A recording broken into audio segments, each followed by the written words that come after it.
കോൺഗ്രസിനെ സംബന്ധിച്ച് ഇത്തരം സന്ദർഭങ്ങളിൽ എടുത്തിട്ടുള്ള ഒരു പൊതു സമീപനമുണ്ട്, നിലപാടുണ്ട്. കോൺഗ്രസ് രാജ്യം ആക്രമിക്കപ്പെടുമ്പോൾ, രാജ്യത്തെ ജനങ്ങൾ ആക്രമിക്കപ്പെടുമ്പോൾ നിരുപാധികം രാജ്യത്തോടു കൂടി നിൽക്കുക എന്നുള്ളതാണ് കോൺഗ്രസിൻ്റെ സമീപനം. കോൺഗ്രസ് സംഘപരിവാറിനെ പോലെയല്ലല്ലോ. സംഘപരിവാറിൻ്റേതിൽ നിന്ന് വ്യത്യസ്തമായൊരു പ്രത്യയശാസ്ത്ര പ്രധാനമുള്ള രാഷ്ട്രീയ പ്രസ്ഥാനമാണ്. ഇന്ത്യൻ ദേശീയതയെ സംബന്ധിച്ച്, ഇന്ത്യ എന്ന ആശയം നിർമ്മിച്ച പ്രസ്ഥാനമാണ്. ഇന്ത്യ എന്ന രാജ്യത്തിന് രൂപീകരിച്ച പ്രസ്ഥാനമാണ്.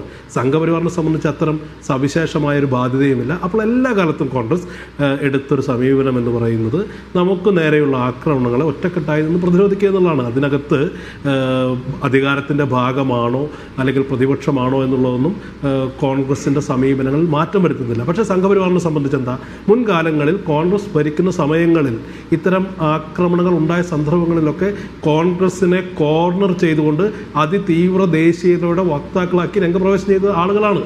കോൺഗ്രസിൻ്റെ രാജ്യസ്നേഹം ചോദ്യം ചെയ്യുക, കോൺഗ്രസ് രാജ്യവിരുദ്ധരാണെന്ന് പറയുക, ഞങ്ങളാണ് രാജ്യസ്നേഹികളാണെന്ന് അവകാശപ്പെടുക, ഇതൊക്കെ ഈ രാജ്യം എത്ര കണ്ടതാ. പക്ഷെ സംഭവിച്ചത് എന്താ? എ ബി വാജ്പേയി ഭരിക്കുന്ന സന്ദർഭത്തിലാണ് രാജ്യത്ത് കാണ്ഡഹാറിൽ വിമാനം റാഞ്ചിയ തീവ്രവാദികൾക്ക് അകമ്പടി പോകേണ്ട ഒരു ഗതികേടിലേക്ക് ഈ രാജ്യത്ത് എത്തിച്ചത് സംഘപരിവാറാണ്. മുൻകാലത്ത് നടന്ന ആക്രമണങ്ങളെക്കുറിച്ച് ഞാൻ പറയുന്നില്ല. ഒരേ ഒരു ഉദാഹരണം മാത്രം. ബോംബെ സ്ഫോടനം ഉണ്ടായ സന്ദർഭത്തിൽ കോൺഗ്രസിൻ്റെ ആഭ്യന്തരമന്ത്രിയായിരുന്ന, ഈ രാജ്യത്തിൻ്റെ ആഭ്യന്തരമന്ത്രിയായിരുന്ന ശിവരാജ് പാട്ടീലിനെതിരെ നടന്ന വിമർശനം എന്താ? അദ്ദേഹം ഉപയോഗിച്ചിരുന്ന ഷർട്ട് മാറി അദ്ദേഹം ഒരു പാർട്ടിയിൽ പ്രത്യക്ഷപ്പെട്ടു എന്നുള്ള വിമർശനമാണ് സംഘപരിവാർ അഴിച്ചുവിട്ടത്. ഇപ്പോൾ രാജ്യത്തിൻ്റെ പ്രധാനമന്ത്രി രാജ്യത്തു നിന്ന് തന്നെ മാറി നിൽക്കുകയാണ്. ഈ രാജ്യം ഇത്ര വലിയൊരു പ്രതിസന്ധിയിലൂടെ കടന്നു പോകുമ്പോൾ അദ്ദേഹം ഭൂട്ടാൻ രാജാവിൻ്റെ പിറന്നാളാഘോഷത്തിൽ പങ്കെടുക്കാൻ പോവുകയാണെന്ന് പറയുന്നത്. അപ്പോൾ മുൻകാലങ്ങളിൽ ശിവരാജ് പാട്ടീലിനെ വിമർശിച്ച ആളുകൾക്ക് അമിത്ഷായുടെ രാജി ആവശ്യപ്പെടാൻ കഴിയുമോ? അമിത്ഷാ അതിൻ്റെ ഉത്തരവാദിത്വം ഏറ്റെടുക്കുമോ? നരേന്ദ്രമോദി രാജ്യത്തു നിന്ന് മാറേണ്ട സാഹചര്യത്തെക്കുറിച്ച് അവർ വിശദീകരിക്കുമോ എന്നുള്ളതാണ് ചോദ്യം. കോൺഗ്രസിനെ സംബന്ധിച്ച് അതിൻ്റെ നിലപാടുകളിൽ മാറ്റമില്ല. കോൺഗ്രസ് എല്ലാ കാലത്തും എല്ലാ തര തീവ്രവാദങ്ങൾക്കെതിരാണ്.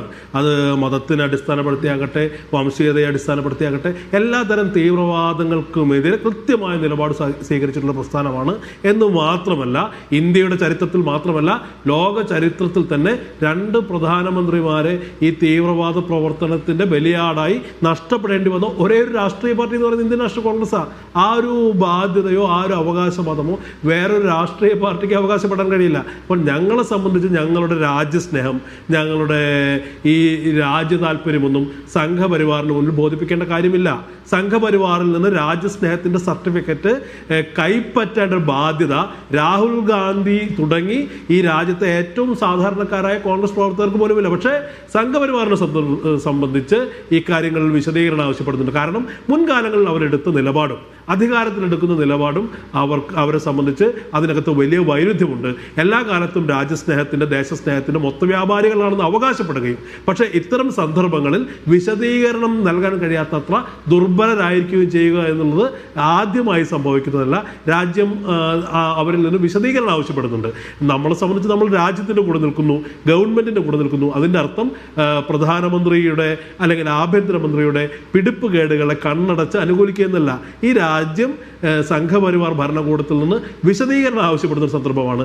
എന്തുകൊണ്ട് നിരന്തരമായി ഇത്തരം സുരക്ഷാ വീഴ്ചകൾ ഉണ്ടാകുന്നു എന്ന് ചോദിക്കാനുള്ള അവകാശം കോൺഗ്രസിന് മാത്രമല്ല, പ്രതിപക്ഷ പാർട്ടികൾക്ക് മാത്രമല്ല, ഈ രാജ്യത്ത് ഓരോ സാധാരണ പൗരനുമുണ്ട്. ആ അവകാശം കോൺഗ്രസ് വിനിയോഗിക്കുക തന്നെ ചെയ്യും.